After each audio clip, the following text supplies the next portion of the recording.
یہ بھی ایک پھل ہے. اگر آپ عبرانیوں اس کے 13ویں باب میں جائیں, اسی ہبریوز کے اندر ایک پیج اگر نیکسٹ پلٹیں گے تو آپ کو 13 چیپٹر مل جائے گا, اور وہاں پر ایک پھل کا ذکر ہے.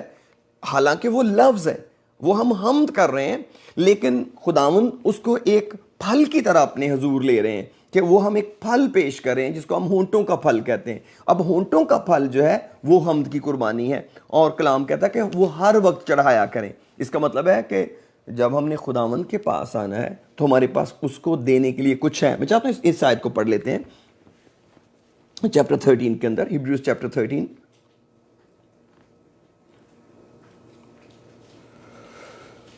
Oh, praise the Lord.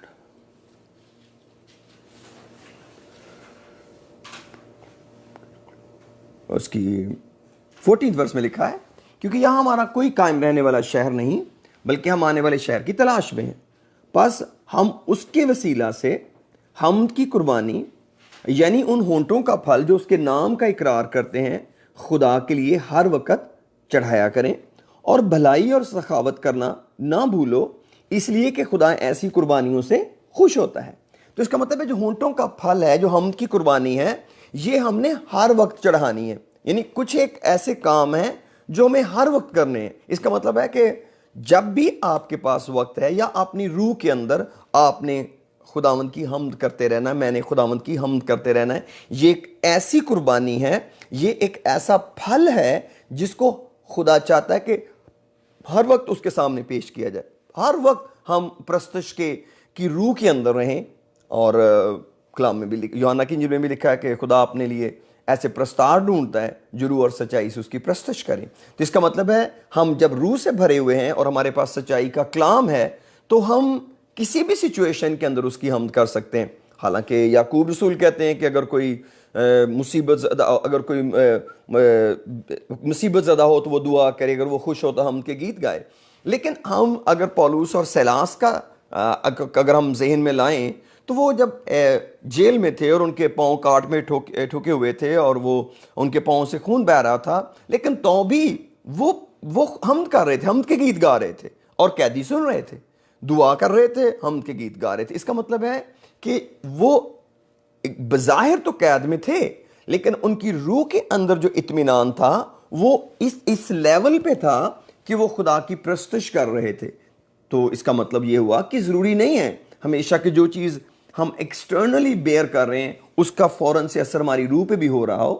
بہت دفعہ ایسا ہوتا ہے, لیکن جب ہم خداوند میں مضبوط ہو جاتے ہیں, خداوند میں ایک لیول پہ پہنچ جاتے ہیں, تو ایک وقت آتا ہے کہ جو باہر کی چیزیں ہیں وہ ہمارے اندر کے اطمینان کو اتنی جلدی شیک نہیں کرتی, بلکہ نہیں کر سکتی, کیونکہ خداوند کا اطمینان ہمارے اندر موجود ہے. تو اس طرح ہم بہت ساری باتوں کو سیکھتے ہیں. اور سب سے بنیادی جن پھلوں پر ہم بہت زیادہ غور کرتے ہیں وہ ہے روح کے پھل, جو ہمیں گلتیوں کے خط کے اندر پولوس ہمیں ایک ترتیب بتاتے ہیں کہ کس طرح جسم کے کام انہوں نے لکھے ہوئے ہیں اور روح کے پھل لکھے ہوئے ہیں. بلکہ روح کا پھل لکھا ہوا ہے, انگلش کا لکھا ہے فروٹ آف دا اسپرٹ, جو لو ہے, اور اس کے اندر پھر بہت ساری ایک لمبی لسٹ ہے. میں چاہتا ہوں اس کو ہمیں ضرور پڑھنا چاہیے. ہم گلیشین چیپٹر 5 میں آئیں گے. Praise the Lord. Hallelujah.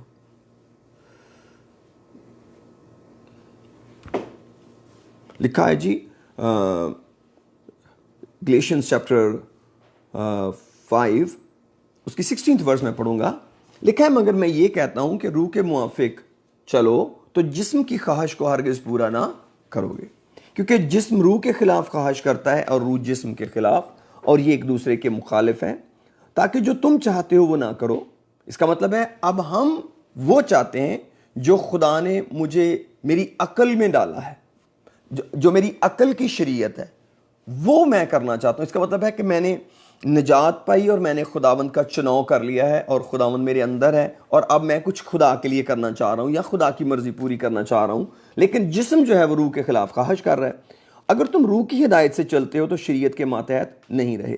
اب جسم کے کام تو ظاہر ہیں, یعنی حرام کاری, ناپاکی, شہوت پرستی, بت پرستی, جادوگری, عداوتیں, جھگڑا, حسد, غصہ, تفرقے, جدائیاں, بدعتیں, بغض, نشہ بازی, ناچ رنگ اور ان کی مانند. ان کی بابت تمہیں پہلے سے کہے دیتا ہوں جیسا پیشتر جتا چکا ہوں کہ ایسے کام کرنے والے خدا کی بادشاہی کے وارث نہ ہوں گے۔ اب کام بھی ایک طرح کا پھل ہے۔ اب اگر کسی شخص نے نجات تو پائی ہوئی ہے لیکن اس کی زندگی میں یہ پھلوں کی لسٹ ہے جس پر وہ غالب نہیں آ پا رہا، تو اس کا مطلب ہے پھر ایسے کام کرنے والے خدا کی بادشاہی کے وارث نہ ہوں گے۔ مگر روح کا پھل محبت، خوشی، اطمینان، تحمل، مہربانی، نیکی، ایمانداری، حلم، پرہیزگاری ہے۔ ایسے کاموں کی کوئی شریعت مخالف نہیں۔ اب یہاں پر ہم کو روح کے پھلوں کی بھی لسٹ ملتی ہے: محبت، خوشی، اطمینان، تحمل، مہربانی، نیکی، ایمانداری، حلم، پرہیزگاری۔ گلیشین چیپٹر 5 کی 22 اور 23 ورس کے اندر آپ کو یہ کمپلیٹ لسٹ مل جائے گی۔ تو یہ وہ پھل ہیں جو ہمیں خداوند کے اندر مضبوط کرتے ہیں کہ ہم خداوند کے لوگ ہیں۔ ان چیزوں سے سمجھا جاتا ہے کہ ہم خداوند کے لوگ ہیں۔ جیسے اگر آپ ایک جھوٹے شخص کو، جھوٹے نبی کو پہچاننے کے لیے اس کا پھل دیکھیں گے، یسوع مسیح نے کہا کہ ان کے پھلوں سے تم ان کو پہچانو گے، تو ایگزیکٹلی ایماندار آدمی کو بھی آپ اس کے پھلوں سے ہی پہچانیں گے۔ یہ نہیں ہے کہ ایک گنہگار آدمی کو تو آپ پھلوں سے پہچان رہے ہیں، ایک جھوٹے نبی کو تو آپ پھلوں سے پہچان رہے ہیں، لیکن ایک ایماندار کو آپ اس کی باتوں سے پہچان رہے ہیں کہ جو کچھ وہ اپنے بارے میں بتاتا جا رہا ہے وہ آپ مانتے جا رہے ہیں۔ ہاں، باتیں بہت اہمیت رکھتی ہیں کیونکہ بیسیکلی جو کچھ ہم بولتے ہیں ہم وہی ہوتے ہیں۔ بہت حد تک ہم بہت تھوڑی دیر تک کسی کو یہ سمجھیں کہ دھوکے میں رکھ سکتے ہیں، لیکن الٹیمیٹلی ہماری باتیں جو ہیں وہ غیر روحانی اگر ہوں تو اندازہ ہو جاتا ہے کہ یہ شخص خدا کے علم سے بے بہرا ہے۔ لیکن میرے عزیزو، یہ سارے جو پھل ہماری زندگی کے اندر ہیں یہ ہم کو خداوند کے نقش قدم پر چلانے کے لیے ہیں۔ بیسیکلی یہ خوبیاں خداوند یسوع مسیح کے اندر تھیں جب وہ اس دنیا میں آئے، انسانی روپ لے کر، انسانی جسم میں ہماری نجات کے لیے آئے، اور وہ ہم کو ایک نمونہ دے کر گئے۔ اب متی 5 باب میں ذرا آتے ہیں، میں وہاں پر ایک آیت پڑھنا چاہتا ہوں تاکہ ہم اس ترتیب کے اندر اور آگے بڑھ سکیں بہتر طور پر۔ میتھیو چیپٹر 5 ورس 14 میں آئیں گے ہم۔ ہاللویا، پریز دی لارڈ۔ ورس 14 میں لکھا ہے، میتھیو چیپٹر 5 ورس 14، متی کی انجیل کا 5واں باب اس کی 14ویں آیت، لکھا ہے تم دنیا کے نور ہو۔ جو شہر پہاڑ پر بسا ہے وہ چھپ نہیں سکتا، اور چراغ جلا کر پیمانہ کے نیچے نہیں بلکہ چراغ دان پر رکھتے ہیں، تو اس سے گھر کے سب لوگوں کو روشنی پہنچتی ہے۔ اسی طرح تمہاری روشنی آدمیوں کے سامنے چمکے تاکہ وہ تمہارے نیک کاموں کو دیکھ کر تمہارے باپ کی جو آسمان پر ہے تمجید کریں۔ تو یہ جو سارا پروسیس ہماری زندگی میں میرے عزیزو پھلوں کا ہے، میں اچھے پھلوں کی بات کر رہا ہوں، میں روحانی پھلوں کی بات کر رہا ہوں، میں روح کے پھلوں کی بات کر رہا ہوں، میں راست بازی کے پھلوں کی بات کر رہا ہوں، میں حمد کے پھل کی بات کر رہا ہوں، جو ہمیں خدا کے ساتھ جوڑے رکھتے ہیں، جو دن کے کام ہیں، میں ان کی بات کر رہا ہوں کہ ہم روشنی بن جائیں۔ کیونکہ خداوند کے بارے میں لکھا ہے کہ اس نے کہا میں نور ہوں، میں دنیا کا نور ہوں۔ یوحنا کی انجیل میں لکھا ہے حقیقی نور جو دنیا میں آنے والا تھا، وہ یوحنا نے اس کی گواہی دی۔ پھر یسوع مسیح نے متی 5 باب میں ابھی ہم نے جو پڑھا ہے یہاں پر کہا تم دنیا کے نور ہو، تمہاری روشنی آدمیوں کے سامنے چمکے۔ تو ہم اگر دنیا کے نور ہیں تو ہماری روشنی کیا یہ ظاہر کی بات ہو رہی ہے؟ ظاہر کی بات نہیں ہو رہی، یہ روحانی طور پر ہمیں کچھ چیزیں نور بناتی ہیں۔ خداوند یسوع مسیح نور ہے اور پھر ہم نور ہیں۔ اس کا مطلب ہے جن چیزوں نے اس کو نور ثابت کیا، ایگزیکٹلی وہی چیزیں ہمیں نور ثابت کریں گی۔ یہی چیز غالباً پولس رسول کو بھی بتائی گئی۔ میں چاہتا ہوں ذرا بک آف ایکس کے اندر آتے ہیں، چیپٹر 26 میں۔ پریز دی لارڈ۔ یہاں پر پولس اپنی گواہی سنا رہے ہیں اگرپا بادشاہ کو۔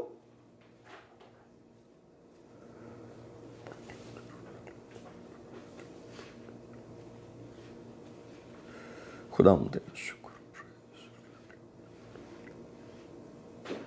26 باب کی 16ویں آیت میں لکھا ہے لیکن اٹھ، 15ویں پڑھتا ہوں۔ میں نے کہا اے خداوند تو کون؟ یعنی کہ پولس کہہ رہے ہیں خداوند نے فرمایا میں یسوع ہوں جسے تو ستاتا ہے، لیکن اٹھ اپنے پاؤں پر کھڑا ہو، کیونکہ میں اس لیے تجھ پر ظاہر ہوا ہوں کہ ہوا ہوں کہ تجھے ان چیزوں کا بھی خادم اور گواہ مقرر کروں جن کی گواہی کے لیے تو نے مجھے دیکھا، اور ان کا بھی جن کی گواہی کے لیے میں تجھ پر ظاہر ہوا کروں گا۔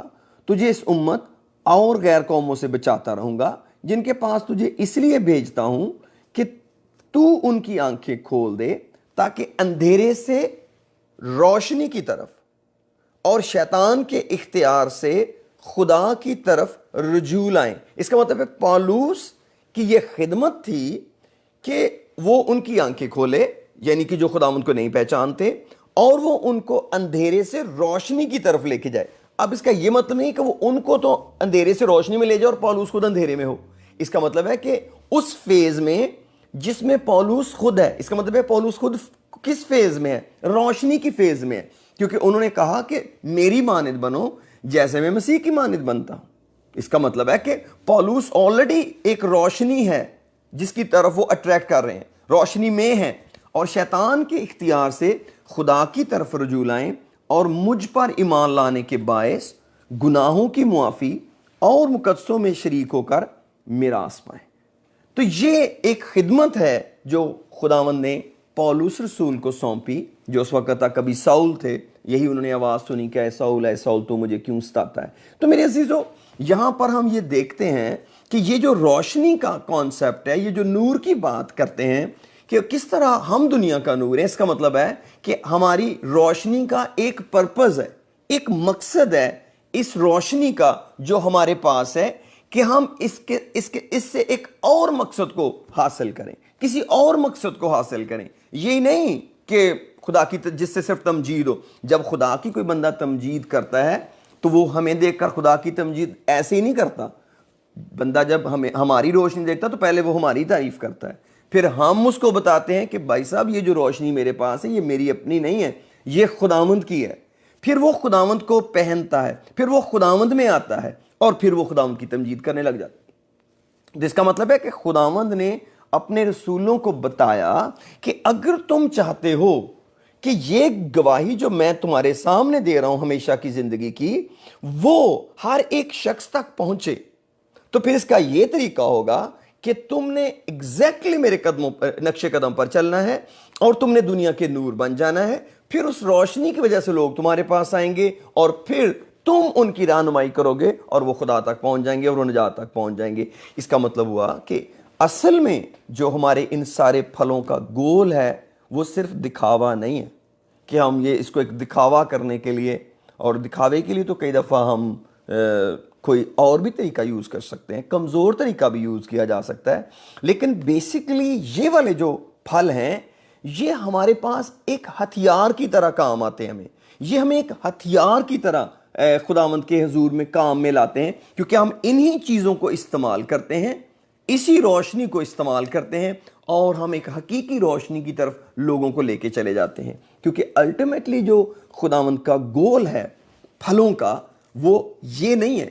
یہ پھل ہم کو ایک حقیقی پھل کی طرف لے کے چلے جاتے ہیں، اور جو ہماری زندگی کے اندر حقیقی پھل ہیں وہ اور چیز کا نام ہے اگر ہم بائبل مقدس کا مطالعہ کریں۔ کیونکہ اگر ہم اس کے کانسیپٹ کو دیکھیں، بیج کے کانسیپٹ کو، تو آپ جو کچھ بوتے ہیں اسی چیز کا بیج اس کے اندر لگ جاتا ہے۔ جیسے یسوع مسیح نے بیج بونے والے کی تمثیل دیتے ہوئے بتایا۔ میں چاہتا ہوں ذرا اس کو نکالتے ہیں، میتھیو چیپٹر 13۔ خداوند تیرا شکر۔ میتھیو چیپٹر 13، یہاں پر ایک بیج بونے والے کی تمثیل ہے۔ میں جب یسوع مسیح نے اس تمثیل کا مطلب بتایا تو میں وہاں سے شروع کروں گا، لیکن آپ شروع کی آیتوں میں اس تمثیل کو خود سے پڑھ سکتے ہیں۔ میتھیو چیپٹر 13 ورس 18 میں لکھا ہے، پس بونے والے کی تمثیل سنو۔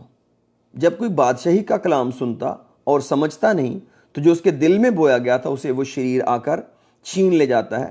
یہ وہ ہے جو راہ کے کنارے بویا گیا۔ آمین۔ اور جو پتھریلی زمین میں بویا گیا، یہ وہ ہے جو کلام کو سنتا۔ اس کا مطلب ہے یہ کلام کی بات ہو رہی ہے۔ کلام کو سنتا اور فی الفور خوشی سے قبول کر لیتا ہے، لیکن اپنے اندر جڑ نہیں رکھتا بلکہ چاند روزہ ہے، اور جب کلام کے سبب سے مصیبت یا ظلم برپا ہوتا ہے تو فی الفور ٹھوکر کھاتا ہے۔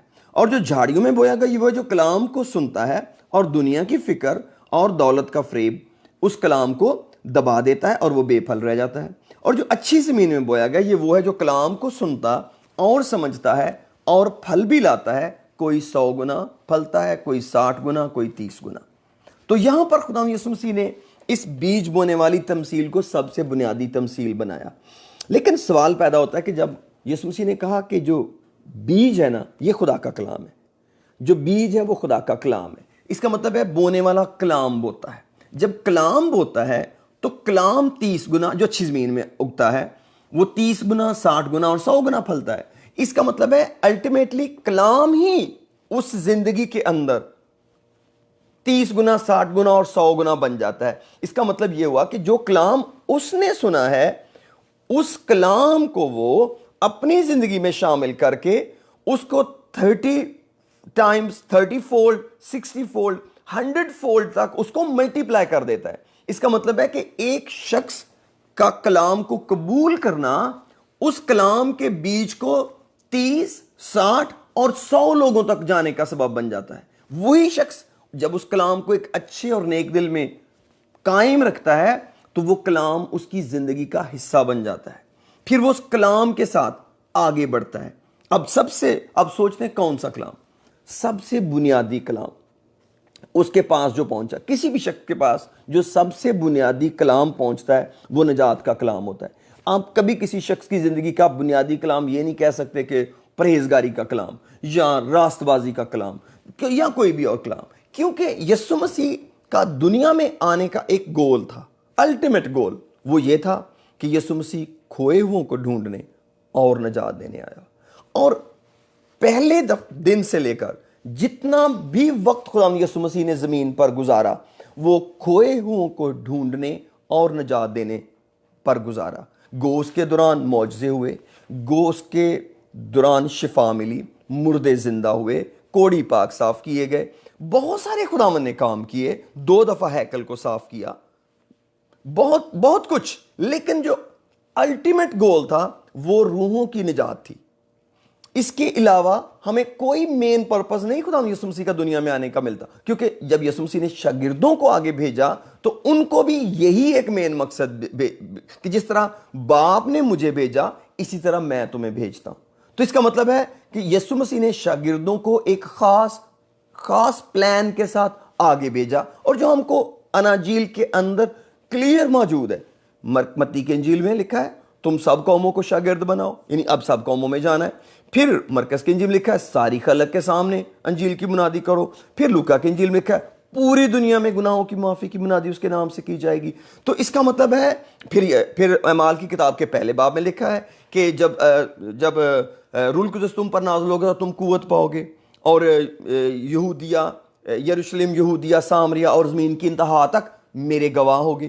تو جو گواہی دینے کا مقصد کیا تھا کہ اور لوگوں کو بچایا جائے. اس کا مطلب ہے کہ یہ جو پھل تھے, یہ جو ایک ان کی زندگی کی خوبیاں تھیں, جو ان کے اندر ایک روشنی تھی, اس روشنی کا مقصد ان کو ایک اور بڑے پھل کی طرف لے کے جانا تھا جو کہ ہمیشہ کی زندگی اور لوگوں کی نجات ہے. یہ ایک الٹیمیٹ گول ہے جو ہماری زندگی میں ہمارے اپنے پھلوں کے لیے ہے اور ہمارے پھلوں سے کسی اور کے لیے ہے. اگر میرے پاس کوئی بھی روح کے پھل ہیں یا خدا کے پھل ہیں یا نور کے پھل ہیں یا راست بازی کے پھل ہیں, کسی بھی طرح کے روحانی پھل ہیں جس میں گناہ شامل نہیں, جو راستی کے ہیں, لیکن ان سارے پھلوں کا جو الٹیمیٹ ریزلٹ ہے وہ ہماری روح کی نجات نہیں ہے, تو پھر یہ پھل اپنی حقیقت میں کچھ بھی نہیں ہے. یہ محض ایک دکھاوا ہے یا ایک ڈھال ہے ہماری, جس سے ہم مذہبی رجحان میں آگے نظر آتے ہیں یا لوگ ہم کو مذہبی سمجھتے ہیں. کیونکہ مذہب کے اندر بھی بہت بڑی شیلڈ ہے راستی کی. جب لوگ مذہبی, میں یہ نہیں کہتا ہوں کہ مذہبی ہونا کوئی گناہ ہے, مذہبی ہونا بہت اچھی چیز ہے, لیکن مذہب کے اندر جو ایک مسئلہ ہو جاتا ہے وہ یہ ہے کہ ہم سچائی سے ہٹ جاتے ہیں اور ہم روایتی زندگی میں چلے جاتے ہیں, اور ان روایتوں کی وجہ سے ہم مشہور ہو جاتے ہیں, اور ان روایتوں کی ہی پابندی ہماری زندگی کا مقصد بن جاتی ہے, اور ہم پوری زندگی ان روایتوں کے سائیکل میں چلتے رہتے ہیں. لیکن معاملہ یہ ہے کہ اگر ان روایتوں نے ہماری روح کو نجات نہیں دی تو وہ مقصد حل نہیں ہوا. اب روح کی نجات ایک ایسا کمال کا بیج ہمارے دل میں بویا جاتا ہے کہ جیسے ہی یہ اگتا ہے یہ اب 30 گنا 60 گنا اور 100 گنا پھل لاتا ہے. یہ کبھی ہو نہیں سکتا کہ ایک شخص کے پاس نجات ہو اپنے پاس اور وہ نجات اپنی کسی کے ساتھ شیئر نہ کرے, وہ بانٹے نہ. یہ ناممکن ہے, کیونکہ یسوع مسیح نے طے کر دیا جو اچھی زمین میں بویا گیا تھا وہ بڑا پھلا, کوئی 30 گنا 60 گنا اور 100 گنا پھل لایا. کیا کیا کیا پھل لے کے آیا؟ وہی پھل لایا جو اس کے اندر بویا گیا تھا. جو چیز آپ بوتے ہیں, اگر آپ گندم بوتے ہیں تو اس کے سٹاک کے اوپر گندم کے دانے لگ جاتے ہیں. اگر آپ اس کے اندر کوئی اور بیج بوتے ہیں, انار بوتے ہیں, تو اس کے پودے میں انار لگ جاتے ہیں. تو اس کا مطلب ہے جو بیج ہے پھر الٹیمیٹلی وہی پھل بنے گا, وہی پھل بن جائے گا. تو اگر ہماری زندگی میں نجات کا کلام بویا گیا اور ہم نے نجات پائی, ہم نے نجات حاصل کر لی, اپنے دل میں کلام کو رکھ کے, اب وہ نجات 30 گنا 60 گنا اور 100 گنا تک آگے جائے گی. اب آپ یہ نہیں کہہ سکتے کہ میرا دل بہت اچھا تھا, میں نے نجات کے کلام کو قبول کیا, میں نے نجات حاصل کر لی, لیکن وہ نجات اب میرے اپنے پاس ہے. Because it's not nature. کیونکہ اگر وہ آپ کے اپنے پاس ہے پھر وہ نجات ہے ہی نہیں. کیوں؟ کیونکہ جتنے بے پھل پودے تھے, چاہے وہ انجیر کا درخت ہے, کوئی بھی بے پھل پودا ہے, ایک بیج کا دانہ اس میں اگا ہوتا ہے. کیونکہ جو آپ نے بویا تھا وہ تو اگا ہے, اس کے اندر آگے ایک بھی نہیں لگا, اس کا مطلب وہ بے پھل ہے. اگر کسی شخص کی نجات کسی ایک بھی اور شخص کے ساتھ نہیں شیئر ہوئی تو اس کا مطلب وہ درخت بے پھل ہے. اور خدا یسوع مسیح نے, جب ہم نیو ٹیسٹمنٹ کے اندر آتے ہیں تو اس کو بہت اور گہرے طور پر خوبصورتی کے ساتھ بیان کیا. جب انہوں نے جان 15 کے اندر کہا کہ انگور کا حقیقی درخت میں ہوں, تم ڈالیاں ہو. میں چاہتا ہوں ذرا یہاں پر آتے ہیں جان چیپٹر 15 کے اندر. پریز دی لارڈ. خدا تیرا شکر. یہاں سے کپل ورسز پڑھیں گے. یسوع مسیح نے کہا انگور کا حقیقی درخت میں ہوں اور میرا باپ باغبان ہے, جو ڈالی مجھ میں ہے. اب آپ دیکھیں کانفیگریشن کیا ہے, کیمسٹری کیا ہے. انگور کا حقیقی درخت خداوند کہتے میں ہوں, اور تم کیا ہو؟ ڈالیاں. تو آپ کسی درخت کو اس کی ڈالیوں سے الگ تو نہیں کر سکتے کہ یہ درخت اب کسی ڈالیاں نہیں ہیں. یسوع مسیح نے ہماری حیثیت اپنی ذات کے اندر بائنڈنگ کر دی. اس کا مطلب ہے کہ خداوند نے کہا کہ اب میں جو پھلوں گا تمہارے اندر پھلوں گا. کیونکہ پھل اس کے سٹیم میں تو نہیں لگے گا, پھل تو ڈالیوں میں جا کے لگے گا. یسوع مسیح نے کہا اب ڈالیاں تو میں نہیں ہوں, ڈالیاں تو تم ہو. جو ڈالی مجھ میں ہے اور پھل نہیں لاتی اسے وہ کاٹ ڈالتا ہے, اور جو پھل لاتی ہے اسے چھانٹتا ہے تاکہ اور زیادہ پھل لائے. اب سوال پیدا ہوتا ہے کہ جو ڈالی پھل نہیں لاتی اس کو کیوں کاٹ ڈالا گیا؟ ویری سمپل آنسر جو ہمیں ایک دم ملتا ہے وہ یہ ہے کہ جب کوئی ڈالی پھل نہیں لاتی تو وہ پروو کرتی ہے کہ درخت بے پھل ہے, درخت بے پھل ہے. اب جب ہم کہتے ہیں درخت بے پھل ہے تو انگور کا حقیقی درخت کون ہے؟ یسوع مسیح. تو اس کا مطلب ہے کہ میرا بے پھل ہونا ڈائریکٹلی ثابت کرتا ہے کہ یسوع مسیح بے پھل ہے. اب ہم ذرا سوچیں کہ کیا خداوند یسوع مسیح جو انویزیبل گاڈ کی ویزیبل پریزنٹیشن ہے, اندیکھے خدا کی صورت ہے, کیا وہ بے پھل ہے؟ جو ہر ایک کے اندر خود پھل پیدا کرتا ہے, زندگی اور سانس اور سب چیزیں دیتا ہے, جس سے متعلق پھل ہے, جس نے پھل کو انٹروڈیوس کروایا, جس نے ہر درخت کو بلیس کیا کہ بڑھو پھلو زمین کو معمور و محکوم کرو. ہر پھل کو کہا تو اپنی جنس کے موافق پھل پیدا کر. کیا اس کے اندر لگی ہوئی ڈالی جب پھل پیدا نہیں کرتی تو کس کا انٹروڈکشن چینج کر دیتی ہے؟ اس انگور کے درخت کا انٹروڈکشن چینج کر دیتی ہے. جو اس درخت کا انٹروڈکشن چینج کرتا ہے اس کا مطلب ہے وہ اس خدائی کو, اس الوہیت کو چیلنج کر رہا ہے. تو اس کا سلوشن پھر خدا نے کیا رکھا ہے؟ اس کو کاٹ دو تاکہ یہ ہمارا انٹروڈکشن نہ بنے. خداوند کا انٹروڈکشن بے پھل بے پھل ڈالیاں نہیں ہیں. بہت دفعہ بے پھل ڈالیاں کہہ سکتی ہیں ہم پر رحم کیا جائے گا, ہمیں کنسیشن مل جائے گی. یس آف کورس آپ کو کنسیشن مل جائے گی. کب کنسیشن ملی آپ کو؟ جب آپ کو پتے ملے. پتے کیا ظاہر کرتے ہیں کہ یہ ڈالی ہیلدی ہے, اس کو خوراک پہنچ رہی ہے. پتے ہی اٹریکشن ہے, پتے ہی لوگوں کو اٹریکٹ کرتے ہیں, پتے ہی فروٹ کا پہلا حصہ ہے. جس درخت کو پتے نہیں لگتے اس کو پھل بھی نہیں لگتا. اس کا مطلب ہے اگر ایک ڈالی پتوں تک تو ٹھیک ہے لیکن پھل تک وہ ٹھیک نہیں ہے تو اس کا مطلب ہے something is serious about that branch. وہ کیا ہے؟ اس کا مطلب ہے کہ ہم اسپرچول میننگ کی بات کر رہے ہیں. اسپرچول میننگ میں یہ ہے کہ اس شخص کے پاس اپنی نجات کی کوئی گواہی نہیں ہے. وہ کسی اور کو کنونس نہیں کر پا رہا کہ میں نے نجات حاصل کی ہے اور مجھے کسی کی نجات پہ کام کرنا ہے. اگر ہماری کسی سے ملاقات, اگر ہماری کسی عبادت, اگر ہمارے کسی پروگرام, اگر ہمارے کسی روحانی فنکشن کا الٹیمیٹ گول, اگر میری دوستی کا الٹیمیٹ گول, اگر میری فیلوشپ کا الٹیمیٹ گول میرے بھائی یا میری بہن کی نجات نہیں ہے تو یہ سب کچھ فراڈ ہے. یہ ملاپ اٹ سیلف فراڈ ہے. کیوں؟ کیونکہ اس کا مطلب ہے جو میرے پاس بیسٹ چیز ہے میں وہ کسی کو ڈیلیور نہیں کرنا چاہتا, اور جو میری بیسٹ چیز ہے وہ ایک ایسی چیز ہے کہ جب وہ دی جائے گی تو وہ میری بلیسنگ بن جائے گی. اب میں اس کو یوں بتانا چاہتا ہوں. میتھیو چیپٹر 25 میں آئیے ذرا. Matthew chapter 25.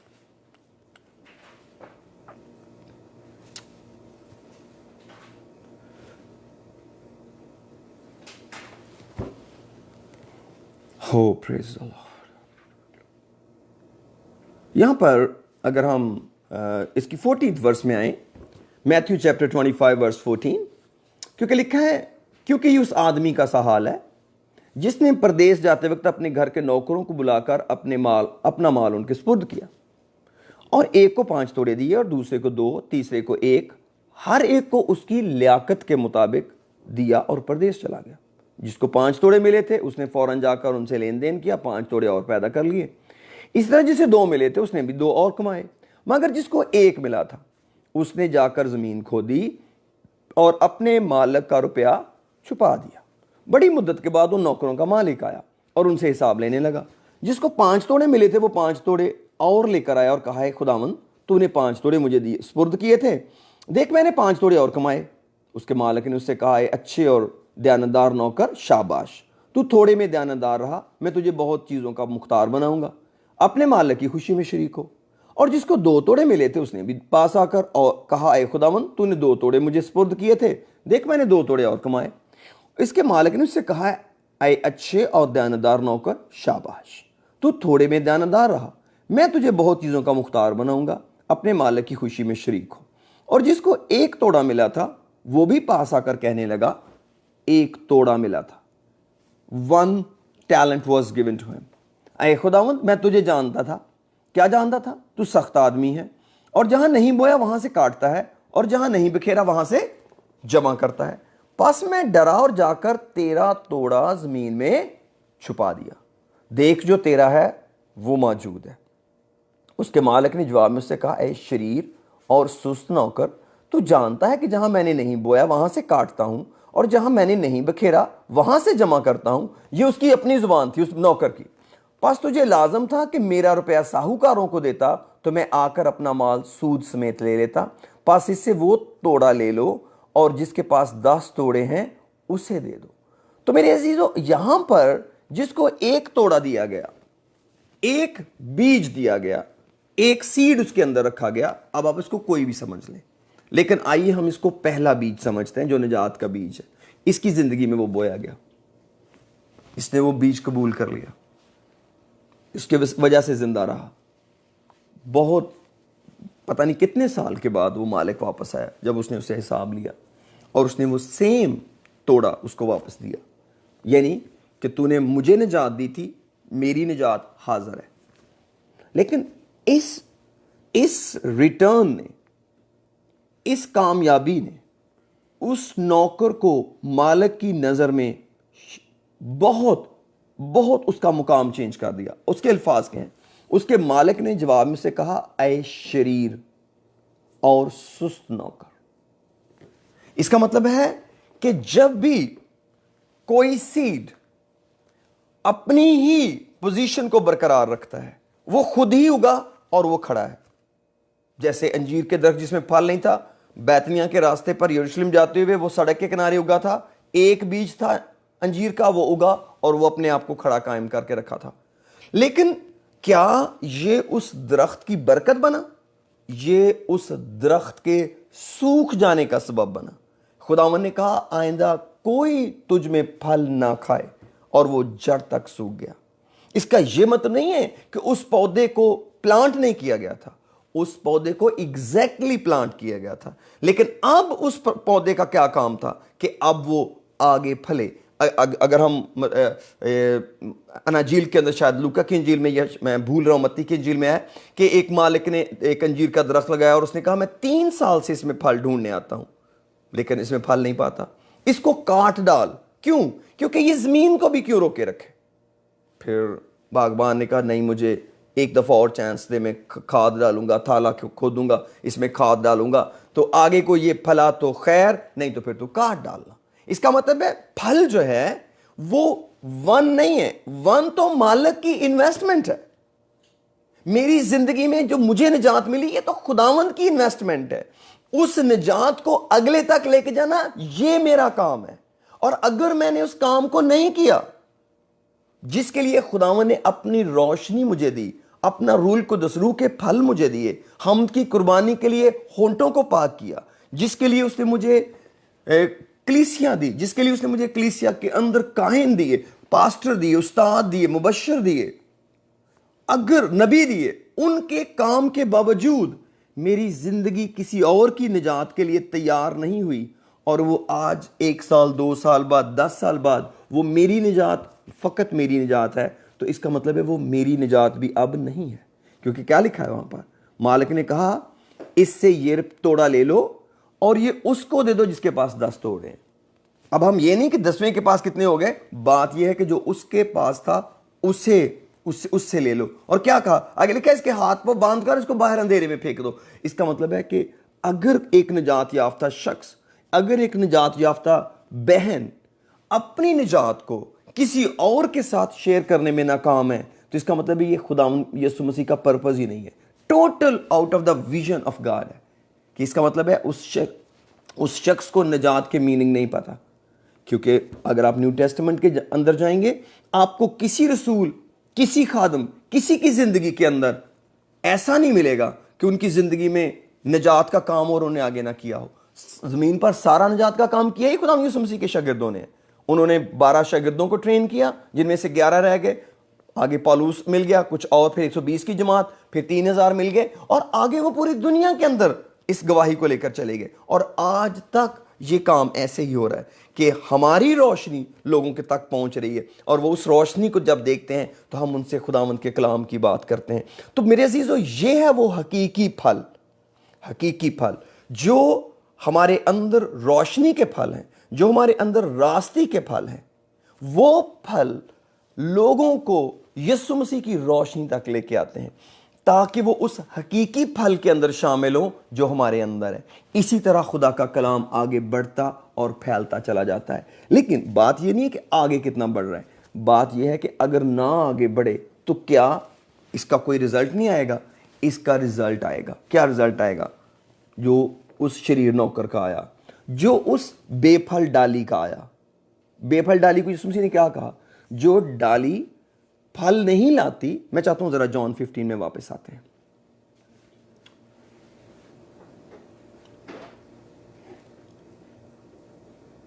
جان 15.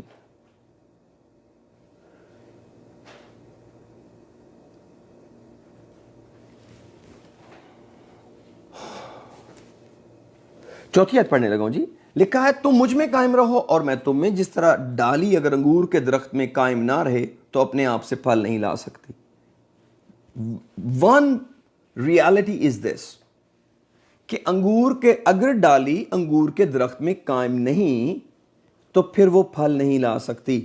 اس کا مطلب ہے اگر پھل نہیں ہے, کسی روح کا بوجھ نہیں ہے, کسی اور کی نجات کی فکر نہیں ہے, تو عین ممکن ہے نجات پایا ہوا شخص اب خداوند میں قائم نہیں ہے.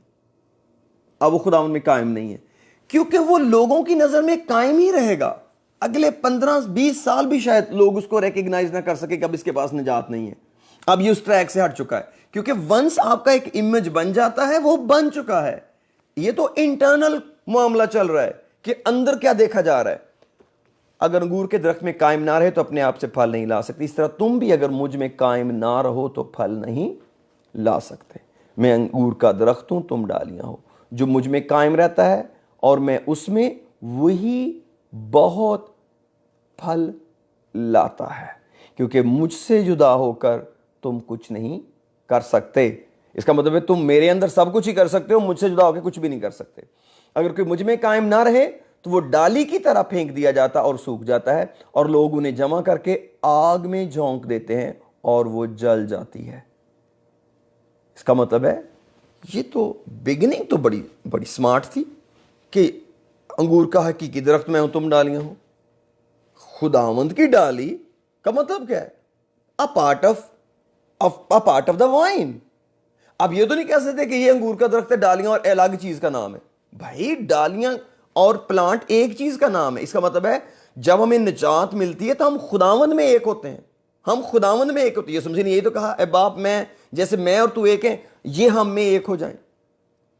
ایک ہی تو خداوند نے کیا, اپنا رول قدس ہمیں دے کے ہمیں ذات الہی میں تو شریک کیا.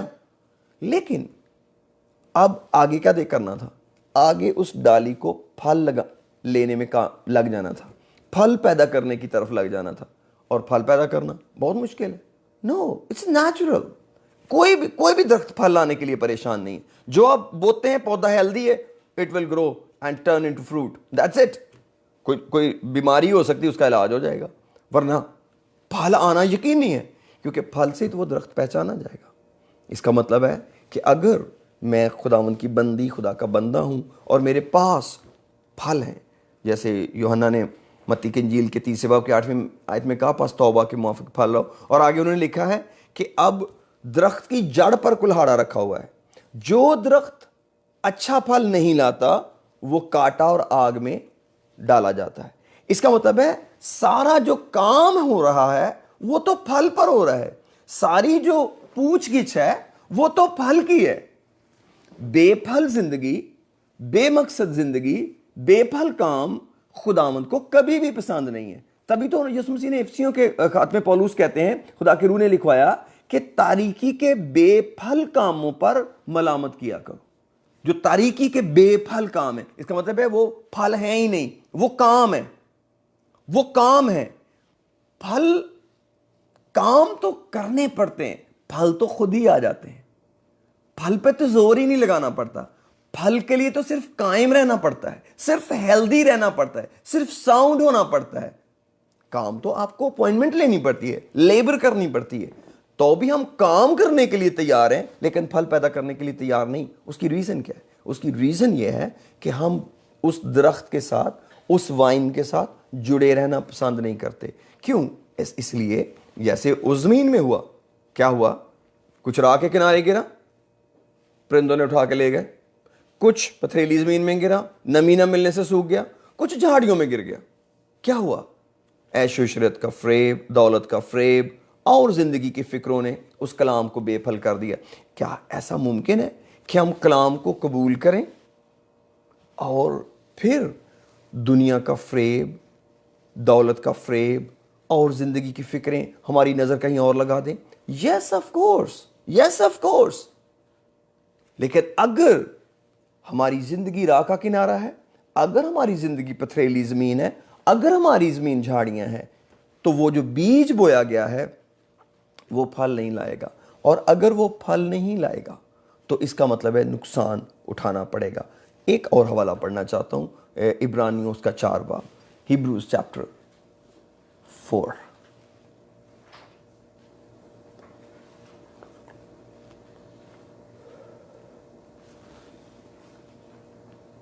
معاف کیجیے, چیپٹر 6. Praise the Lord. اور کی 4th ورس پڑھیں گے. 4th ورس, کیونکہ لکھا ہے کیونکہ جن لوگوں کے دل ایک بار روشن ہو گئے. ہیبروز چیپٹر 6 ورس 4, کیونکہ جن لوگوں کے دل ایک بار روشن ہو گئے اور وہ آسمانی بخشش کا مزہ چکھ چکے اور روح القدس میں شریک ہو گئے. We have to be very much careful, کیونکہ جن لوگوں کے دل ایک بار روشن ہو گئے اور وہ آسمانی بخشش کا مزہ چکھ چکے اور روح القدس میں شریک ہو گئے اور خدا کے عمدہ کلام اور آئندہ جہان کی قوتوں کا ذائقہ لے چکے, اگر وہ برگشتہ ہو جائیں پھر کیا ہوگا؟ تو انہیں توبہ کے لیے پھر نیا بنانا ناممکن ہے, اس لیے کہ وہ خدا کے بیٹے کو اپنی طرف سے دوبارہ مصلوب کر کے علانیہ ذلیل کرتے ہیں. اور آگے بڑی پیاری ایک اگزامپل دے کر رسول سمجھاتے ہیں, کیونکہ جو زمین اس بارش کا پانی پی لیتی ہے جو اس پر بار بار ہوتی ہے اور ان کے لیے کارآمد سبزی پیدا کرتی ہے. اس کا مطلب ہے جس چیز کو بویا گیا ہے وہ چیز اگاتی ہے. جو سبزی ہے وہ بوئی جاتی ہے, جھاڑیاں نہیں بوئی جاتی, وہ خود بخود اگتی ہیں. جن کی طرف سے اس کی کاشت بھی ہوتی ہے. مالک نے کوئی چیز بوئی ہے, اب اس کی کاشت ہونی ہے, وہ خدا کی طرف سے برکت پاتی ہے. وہ خدا کی طرف سے برکت پاتی ہے. کیوں؟ کیونکہ جو کچھ بویا تھا وہ گیا ہے, اور جو ایک بیج بویا تھا وہی نہیں ہوگا, 30 ٹائم زیادہ ہوگا ہے, 60 ٹائم زیادہ ہوگا ہے, 100 ٹائم زیادہ ہوگا ہے.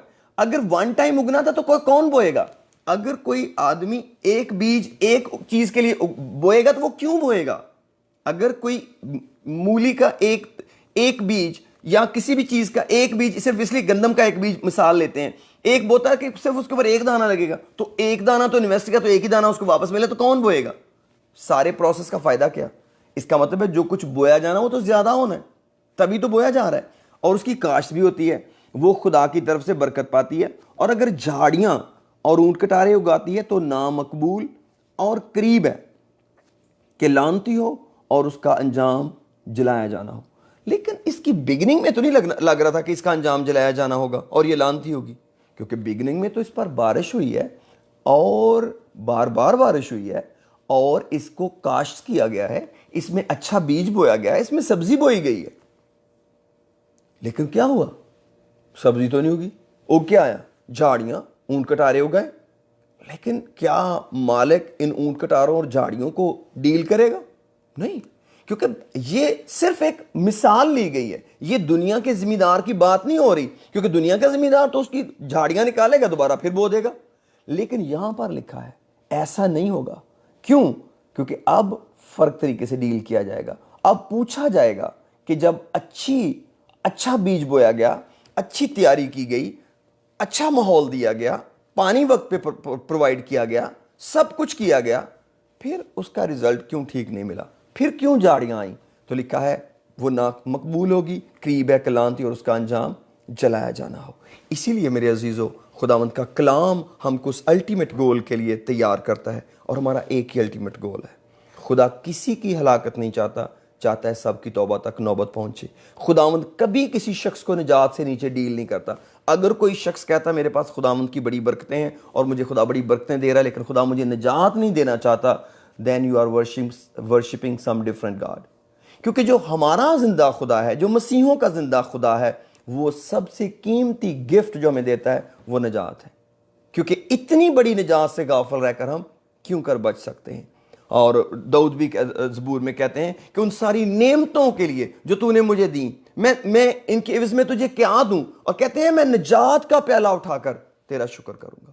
تو نجات ہی ایک ایسی چیز ہے جو ہماری زندگی میں سب سے زیادہ پریشیس ہے, کہ ہم خاکی ہو کر اس نئے یروشلم میں, اس ہمیشہ کی زندگی میں اپنے باپ کے ساتھ ہمیشہ تک رہیں گے. یہ خدا کا سب سے بڑا انتظام ہے ہمارے لیے کہ ہم اس آگ میں جانے سے بچ جائیں اور اس آرام میں جائیں جو ہمیشہ کی زندگی ہے, اور یہ مفت ہے, اور یہ مفت ہے.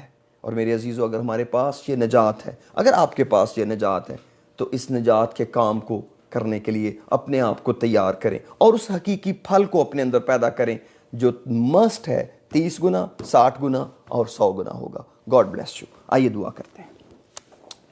ہاللویا. قدوس مہربان باپ آسمانی, ہم آج دل کی گہرائیوں سے تیرے شکر گزار ہیں, تیری ساری بھلائی کے لیے, تیری محبت کے لیے, تیرے پیار کے لیے. خدا جو تو ہماری زندگی میں ہم سے کرتا ہے۔ خدا میں نے تیرے کلام کی ان باتوں کو جو تو نے میرے دل میں رکھی، خداوند تیرے لوگوں کے سامنے رکھا ہے۔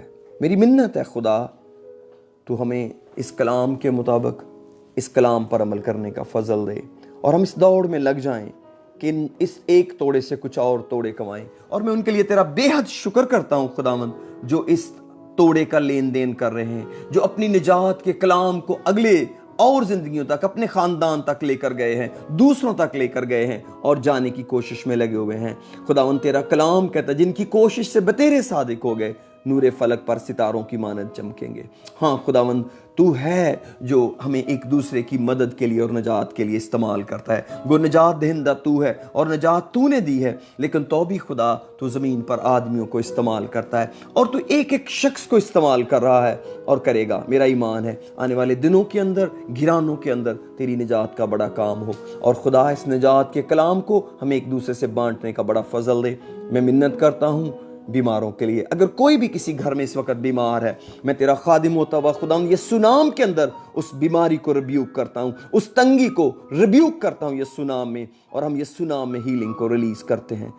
گھرانوں کو برکت ملے، زندگیوں میں برکت ملے خدا، اور نجات کا کام ہو، اور یہ نجات کا کام پھیلتا چلا جائے، اور خداوند تیرا وہ بڑا مقصد جو اس زمین پر آنے کا تھا، ہم سب کے وسیلہ سے جو اس وقت دنیا میں جیتے ہیں، پورا ہو، یسوع کے نام میں، آمین آمین۔